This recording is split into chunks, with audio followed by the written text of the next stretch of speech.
역사순으로 1년 1독 오늘은 179일 차입니다. 오늘은 하박국 선지서를 우리가 보도록 하겠습니다.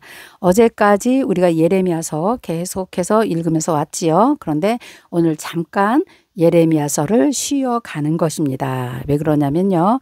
예레미야와 나훔, 스바냐는 요시야 왕 때부터 계속 활동을 했어요.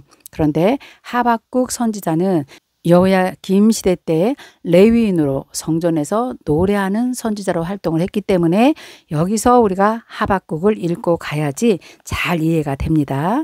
그리고 또 특징으로는요. 다른 모든 예언서들은 이스라엘과 남유다 멸망이다 이런 예언을 많이 기록해 놨잖아요. 그런데 하박국에는 그런 내용이 없어요. 그리고 다른 예언서와는 달리 하박국의 질문으로 이제 시작을 합니다. 그러면 하나님께서 그에 대한 대답을 또 하박국에게 이렇게 해주는 그런 문학적인 형식으로 이제 이루어진 것이 특징이죠. 그리고 우리가 너무 잘 아는 굉장히 귀한 말씀, 오직 의인은 믿음으로 살리라, 이런 말씀이 하박국 선지서에 기록되어 있는 말씀입니다.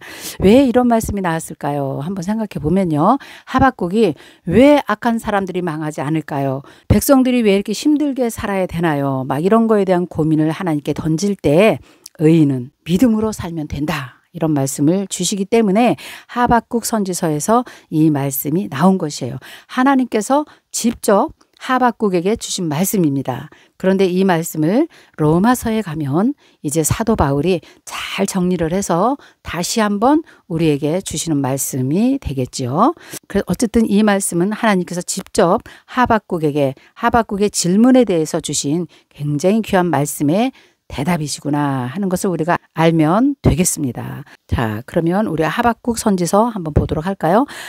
하박국 선지서는 하박국 자신의 뭐 출생이나 배경이나 기록 연대나 이런 것은 자세히 기록되어 있지 않아요. 그런데 내용을 보면 여호야김 시대를 배경으로 한 것이 너무 정확하기 때문에 우리가 여기서 하박국 선지서를 읽는 것입니다. 자, 내용을 한번 살펴보지요. 하박국 1장 1절입니다. 선지자 하박국이 묵시로 받은 경고라.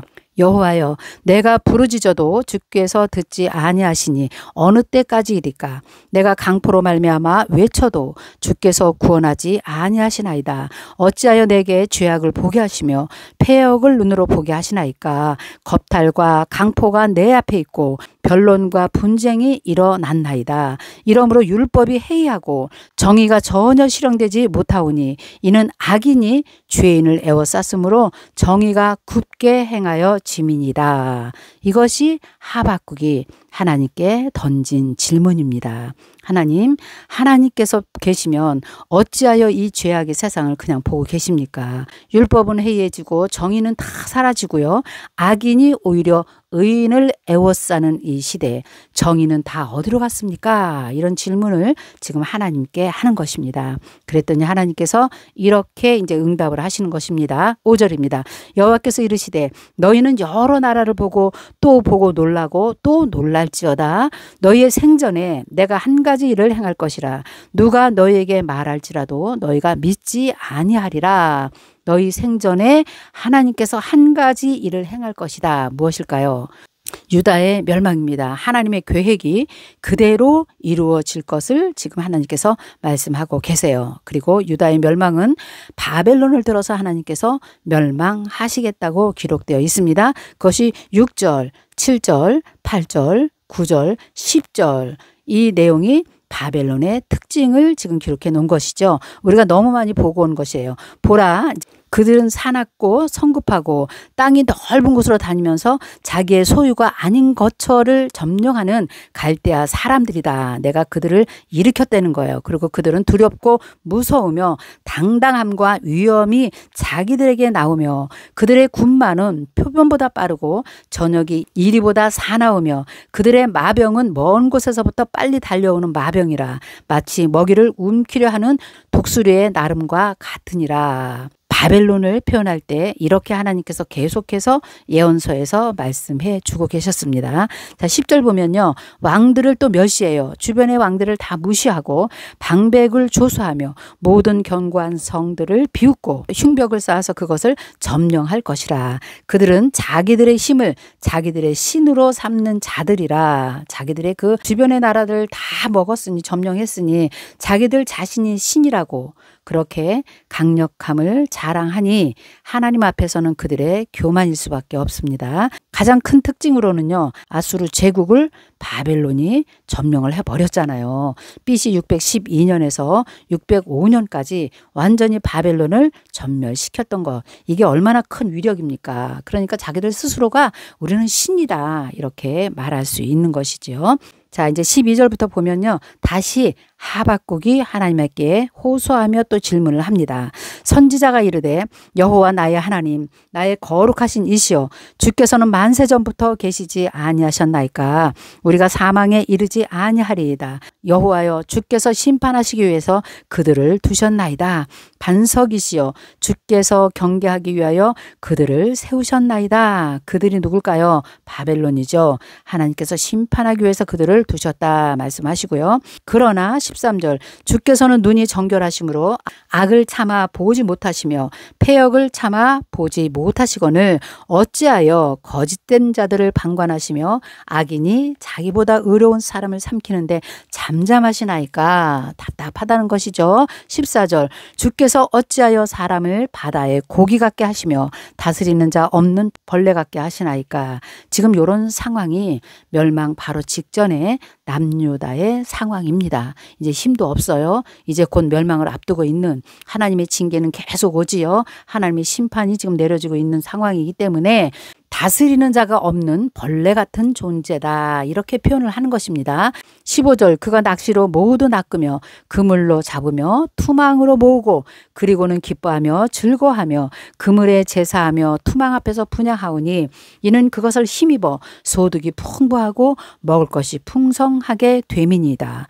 그가 그물을 떨고는 계속해서 여러 나라를 무자비하게 멸망시키는 것이 이것이 하나님 옳은 일입니까? 이렇게 지금 질문을 던집니다. 누가요? 하박국이요. 하나님께요. 자, 그래서 이제 하나님께서 이거에 대한 응답을 하시는데요. 이때 하나님께서 주시는 말씀이 의인은 믿음으로 살리라. 이 말씀을 굉장히 중요한 말씀을 이제 2장에서 주십니다. 2장 1절 보면요. 내가 내 파수하는 곳에서 서며 성루에 서리라. 이 말씀은 파수하는 곳, 성루, 파수꾼이 임무를 수행하는 곳이죠. 그래서 하나님의 답변을 듣기 위해서 파수꾼의 심정으로 지금 기다리는 그 하박국의 태도를 파수하는 곳에 서며 성루에 서리라. 하나님의 말씀을 귀를 기울이겠다 이 말씀이죠. 그가 내게 무엇이라 말씀하시는지 기다리고 바라보며 나의 질문에 대하여 어떻게 대답하실지를 보리라 하였더니 2절 여호와께서 내게 대답하여 이르시되 너는 이 묵시를 기록하여 판에 명백히 새기며 달려가면서도 읽을 수 있도록 하라. 이 묵시는 그런데 그 묵시는 정한 때가 있나니 그 종말이 속히 이르겠고 결코 거짓되지 아니하리라. 비록 더딜지라도 기다리라. 지체되지 않고 반드시 응하리라. 아주 중요한 말씀이죠. 우리는 이 말씀을 붙들고 우리도 사실 살고 있는 것입니다. 하나님께서 정한 때가 있다 그랬어요. 또 분명히 끝날이 있다. 마지막 때가 있다 말씀하셨잖아요. 그런데 이것은 결코 거짓되지 아니하다. 비록 더딜지라도 기다리라. 지체하지 않고 반드시 이것은 응할 것이다. 이렇게 말씀하셨는데요. 이 말씀 자체가 너무 귀하기 때문에 여러분 잘 기억하시면 좋습니다. 그리고 이제 4절에서 보라 그의 마음은 교만하며 그 속에서 정직하지 못하나 의인은 그의 믿음으로 말미암아 살리라.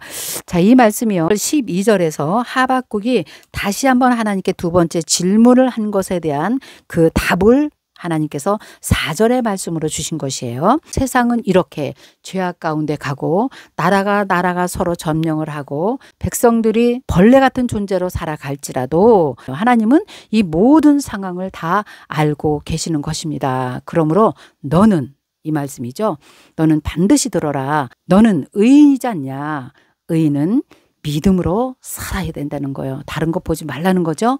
오직 믿음으로 사는 것이 의인이라는 거예요. 우리가 예수를 믿고 거듭난 사람을 우리는 의인이라고 말합니다. 그래서 저와 여러분이 전부 다 의인입니다.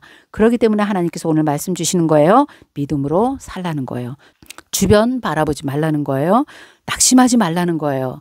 나는 오직 성루에 서서 하나님을 바라보며 믿음으로 살아가라는 이 말씀을 받으면 될 것 같습니다. 자, 5절입니다. 이제 바벨론에 대해서 다시 하나님께서 서술을 하시죠. 그는 술을 즐기며 거짓되고 교만하여 가만히 있지 아니하고 수월처럼 자기의 욕심을 넓히며 또 그는 사망 같아서 족한 줄을 모르고 자기에게로 여러 나라를 모으며 여러 백성을 모으나니 그 무리가 다 속담으로 그를 평론하며 조롱하는 시로 그를 풍자하지 않겠느냐.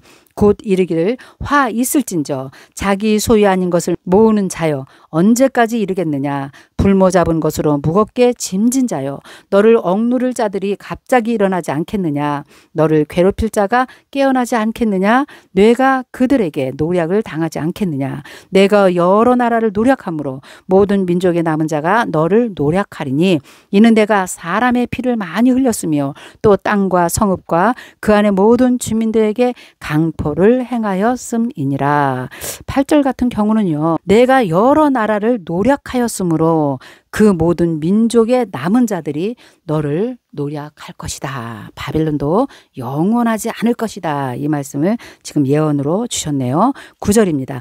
재앙을 피하기 위하여 높은 데 깃들이려 하며 자기 집을 위하여 단장한 이익을 취하는 자에게 화 있을진저 내가 많은 민족을 멸한 것이 내 집에 욕을 부리며 내 영혼에게 죄를 범하게 하는 것이 되었도다.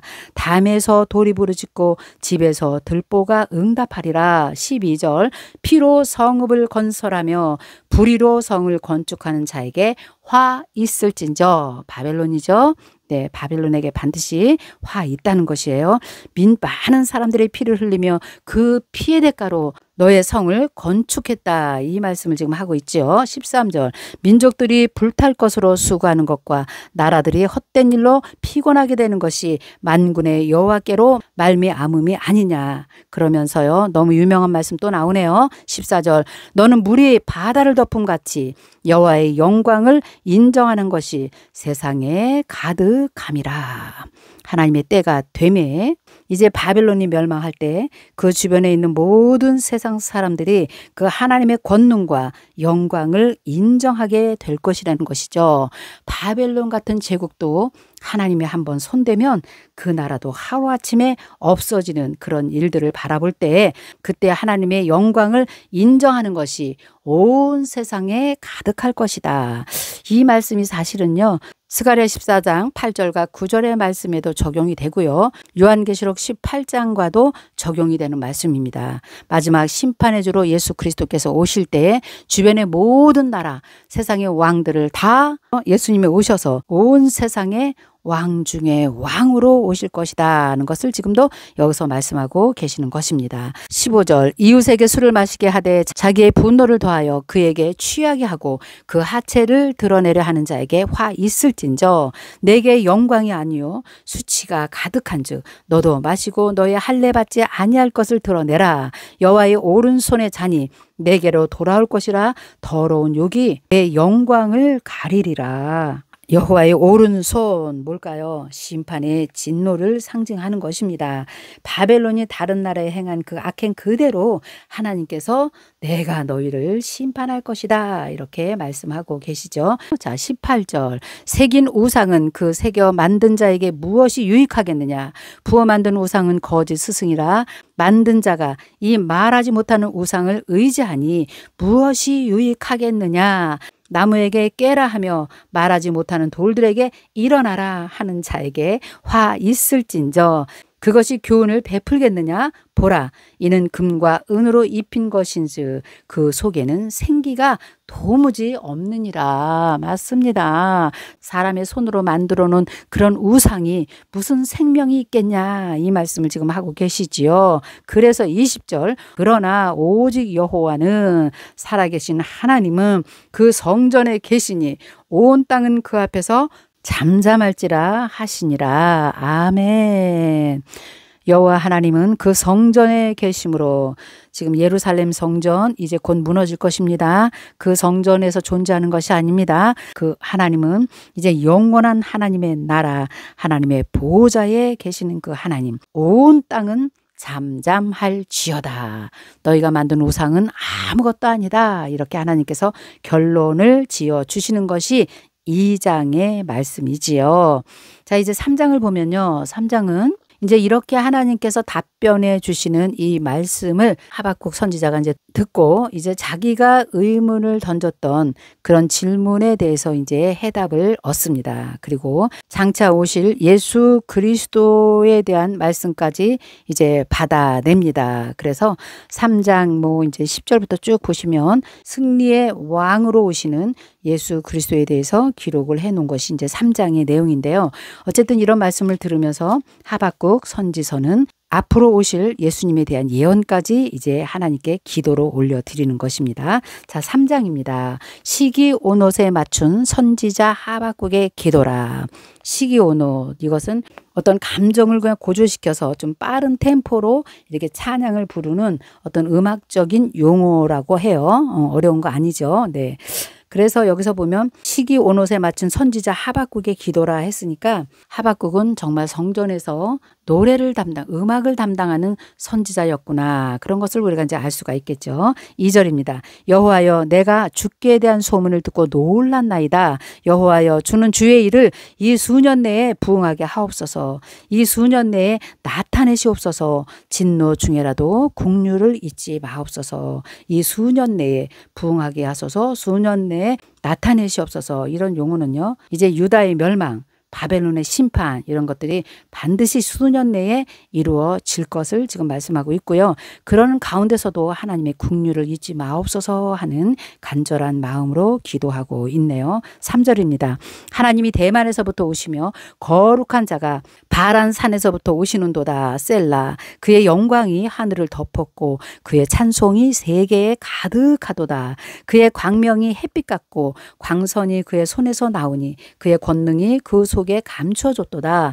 역병이 그 앞에서 행하며 불덩이가 그의 발밑에서 나오는도다. 그가 서신 땅이 진동하며 그가 보신즉 여러 나라가 전율하며 영원한 산이 무너지며 무궁한 작은 산이 엎드려지니 그의 행하심이 예로부터 그러하시도다. 자, 이런 말씀이 사실은 스가랴서에 나오는 말씀들이네요. 보니까 예수님이 오셔서 그 땅에 감람산에 서실 때 그 땅이 진동하고 여러 나라가 전율하며, 이런 내용들을 보니까 그렇게 연결이 되는 것 같습니다. 7절입니다. 내가 본즉 구산의 장막이 환난을 당하고 미디안의 땅의 휘장이 흔들리는 도다. 미디안의 땅의 휘장이, 그래서 유목민들이 생활할 때 장막을 치고 생활을 하죠. 그래서 미디안에 사는 유목민들에게도 예외는 되지 않는다. 하나님이 오시면 다 심판이라는 거죠. 1절도 보시면요, 예수님께서 마지막 때 이 땅에 재림하실 때 일어난 일들을 기록했네요. 여호와여, 주께서 말을 타시며 구원의 병거를 모시오니 강들을 분이 여기십니까? 강들을 노여와 하심이니까 바다를 향하여 성내심이니까 주께서 활을 꺼내시고 화살을 바로 쏘셨나이다. 셀라. 주께서 강들로 땅을 쪼개셨나이다. 산들이 주를 보고 흔들리며 창수가 넘치고 바다가 소리를 지르며 손을 높이 들었나이다. 날아가는 주의 화살의 빛과 번쩍이는 주의 창의 광채로 말미암아 해와 달이 그 처소에 멈추었나이다. 주께서 노를 바라사 내사 땅을 두르셨으며 분을 내사 여러 나라를 밟으셨나이다. 주께서 주의 백성을 구원하시려고 기름 부은 자를 구원하시려고 나오사 악인의 집에 머리를 치시며 그 기초를 바닥까지 드러내셨나이다. 셀라. 자, 13절 같은 경우도 굉장히 중요하죠. 기름 부은 자 누구입니까? 기름 부은 자 앞으로 예수 그리스도를 가리키는 것입니다. 악인의 집의 머리, 악한 사단의 머리를 밟으시며 그 기초를 바닥까지 드러내셨도다. 이런 말씀이 완전한 승리를 가지고 오실 예수님에 대한 예언이기도 합니다. 14절도 마찬가지입니다. 그들이 회오리 바람처럼 이르러 나를 흩으려 하며 가만히 가난한 자 삼키기를 즐거워하나 오직 주께서 그들의 전사의 머리를 그들의 창으로 찌르셨나이다. 주께서 말을 타시고 바다 곧 큰 물과 파도를 밟으셨나이다. 16절 내가 들었으므로 이제 하박국이 하나님의 말씀을 듣고 이런 예언을 받아내면서 16절 이렇게 고백합니다. 내가 들었으므로 내 창자가 흔들렸고 그 목소리로 말미암아 내 입술이 떨렸도다. 무리가 우리를 치러 올라오는 환난 날을 내가 기다림으로 썩이는 것이 내 뼈에 들어왔으며 내 몸은 내 처소에서 떨리는 도다. 자, 하박국의 질문은 우리가 이제 신앙생활 할 때 맨 처음에 하나님이 계시면 어떻게 이런 일이 있습니까? 이렇게 정말 어린아이 같은 질문을 하나님께 던졌단 말이죠. 두 번째 질문도 역시 마찬가지예요. 그러나 두 번째 하나님의 대답을 듣고 나서 완전히 하박국은 이제 변한 것이죠. 하나님의 마음을 깊이 알게 되고 하나님이 주시는 그 예언의 말씀을 받으면서 정말 하박국은 성숙한 하나님의 사람으로 지금 변해 있는 것입니다. 그래서 결과가 뭐냐? 17절부터 19절까지 이 말씀이 하박국이 이런 일이 있은 후에 하나님께 고백하면서 나온 말씀이 17절이에요. 비록 무화과 나무가 부성하지 못하며 이제 깨달았다는 거죠. 포도나무에 열매가 없으며 감람나무에 소출이 없으며 밭에 먹을 것이 없으며 우리의 양이 없으며 외양간에 소가 없을지라도 여러분 이런 상황이 돼도 우리가 여호와로 말미암아 기뻐할 수 있을까요? 그런데 하박국은 기뻐하겠다고 지금 고백합니다. 18절이죠. 나는 여호와로 말미암아 즐거워하며 나의 구원의 하나님으로 말미암아 기뻐하리로다. 할렐루야. 사실 우리가 이런 고백이 나와야 됩니다. 하나님을 믿는 것 그냥 보여지는 현상을 바라보고 내가 믿음 있는 사람이다 이렇게 말하는 정도가 아니죠. 17절의 고백처럼 이런 환경이 와도 믿음으로 살아내는 사람, 그런 사람이 고백하는 것이 나는 여호와로 말미암아 즐거워하며 나의 구원의 하나님으로 말미암아 기뻐하리로다. 이런 고백을 할 수 있어요. 우리도 이렇게 살아내야 되겠죠. 왜냐? 하박국 선지서를 읽었기 때문에 그렇습니다. 자, 이런 자에게 하나님께서 주시는 축복이 또 뭐냐면 19절이에요. 주 여호와는 나의 힘이라 나의 발을 사슴과 같게 하사 나를 나의 높은 곳으로 다니게 하시리로다. 이 말씀입니다. 바로 우리가 보는 우리의 눈높이에서 보는 하나님의 나라, 하나님의 축복 그런 단계가 아니에요. 남들이 보지 못하는, 남들이 이해할 수 없는, 세상 사람들이 이해할 수 없는, 눈에는 보이지 않지만 하나님의 영역에 있는 높은 곳으로 다니게 하시리로다. 이 말씀이 굉장히 큰 울림으로 저는 다가옵니다. 하나님은 이런 멋지신 우리의 아버지이십니다. 이런 고백을 저와 여러분이 우리의 삶 가운데 정말 놓치지 않고 가야 되는 귀한 말씀인 줄 믿어요. 그렇게 살아냅시다. 이 노래는 지휘하는 사람을 위해서 내 수금에 맞춘 것이니라. 아멘. 그래서 이 세상에서 하나님과 함께 사는 것이 최고의 축복이라는 것을 우리가 다시 한번 간직하면서 오늘 하박국 선지서를 마치도록 하겠습니다. 자, 내일은요 다시 역사서와 예언서를 다시 볼 건데요. 여호야김 시대를 지나서 여호야긴 시대를 배경으로 이제 예레미야서를 한번 읽어보도록 하겠습니다.